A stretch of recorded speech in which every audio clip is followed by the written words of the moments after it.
Hii ni Mtwara Tanzania, ndani ya ukanda wa Gesi, Futana Korosho, Injilisti Fortunatus Lata. Niko hapa kukuhabarisha kwa habari ya neno la Mungu. Biblia kwenye kitabu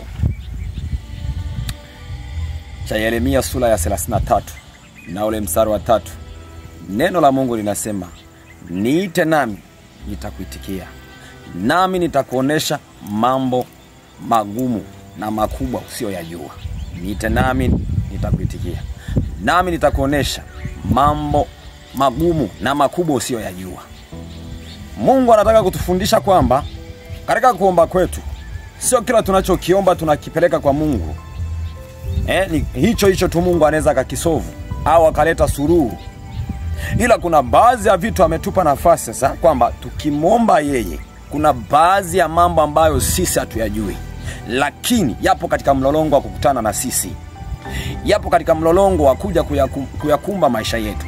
Na ndio maana anasema kwamba niite nami nitakuitikia na nitakuonesha mambo makubwa na magumu usiyoyajua. Maana yake kuna mambo mengine ambayo hatuyajui. Likusudi uweze kuonyeshwa na Mungu, uweze kuyajua, uweze kuyaona, lazima uombe mbele za Mungu.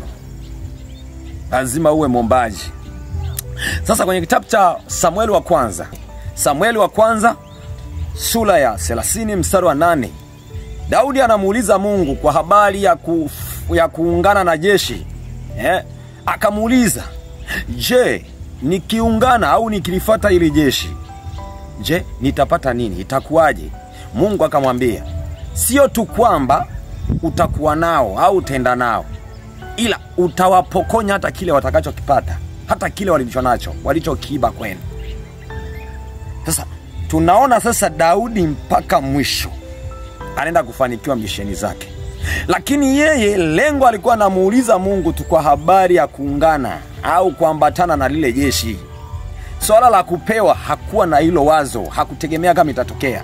Lakini Mungu akamwambia, ukiambatana sio tu kwamba utenda nao, ila utawapokonya mpaka walicho nacho.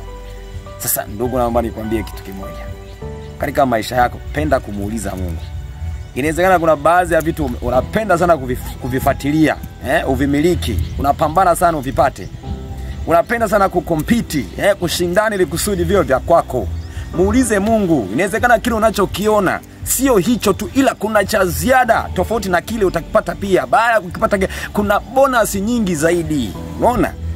Mara nyingi mfanyakazi bora waga anastahili kuongezwa hadhi, anastahili kupandishwa daraja kwa sababu amefanya vizuri.